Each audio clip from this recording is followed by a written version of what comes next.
I am John Olayinka Odeyinde. You are welcome to my channel. I'll be taking you through topics in engineering mathematics. I would like to subscribe to my channel so that you'll be notified when we drop our videos. Thank you very much. Welcome to today's class. Today we are going to be talking about a topic in engineering mathematics, and that is the Laplace transform. So we have a formula that will be guiding us in Laplace transform. Laplace transform of f of t equals to integral from 0 to infinity exponential minus st f of t dt. So we are going to start with some part of Laplace. We say Laplace transform of any constant except t. So note that any constant is either a, b, c, d to z except t. Then we have 1 to any number.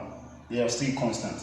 So the first example we're going to look at today is if f of t equals to a, find Laplace transform of f of t. So it means that whenever we see f of t in this formula, we're going to replace it as a. So therefore we have Laplace transform of a equals integral from 0 to infinity exponential minus st. Our f of t is a, then we have the t.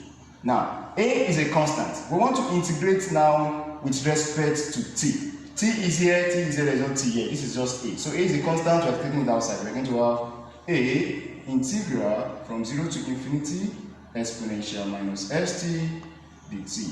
Now, we want to integrate. Now, rule of integration says that when you integrate exponential at dt, we have exponential at over a. What happens there? The constants will come and divide. That is just the rule of integration that has to do with exponential.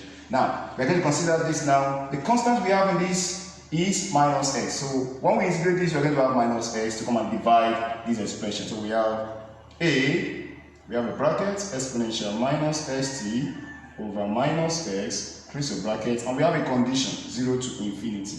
So we are done with integration. Now when you look at this, minus s serves as a constant.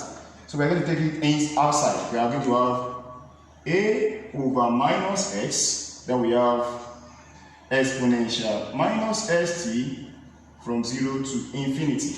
Don't forget that we integrate with respect to t. So whenever you see t, the conditions we have here, this is for upper limit, this is lower limit. So whatever we have here is going to replace t for upper and lower limit. That is upper limit minus the lower limit. That's from integration. So we're going to have this minus will come up, we have minus a over x, then we have what? We're going to have exponential minus s, close brackets, we have the infinity. Then for the lower limit, we're going to have minus the lower limit, that is exponential minus s, open bracket over 0, then you close the bracket.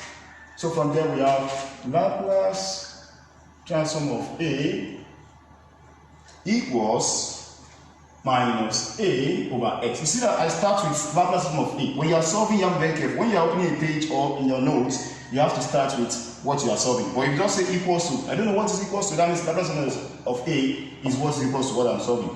So we have open bracket. Now, infinity multiplied by minus s will give us infinity. So we have exponential infinity, then minus exponential 0 multiplied by minus s will give us 0. So we close the bracket. So we have minus a over x, open the bracket. So exponential infinity will give us 0. This one will tend to 0, and this one will tend to anything is power 0 will give us 1. So we have minus 1. We close the bracket. You have minus a over x, open bracket, close bracket, minus 1. So minus 1 times will give us a over s. So you say provided that s is greater than 0. So Laplace transform of a is equals to a over s provided that s is greater than 0. Thank you. That is for the first one, Laplace transform of a.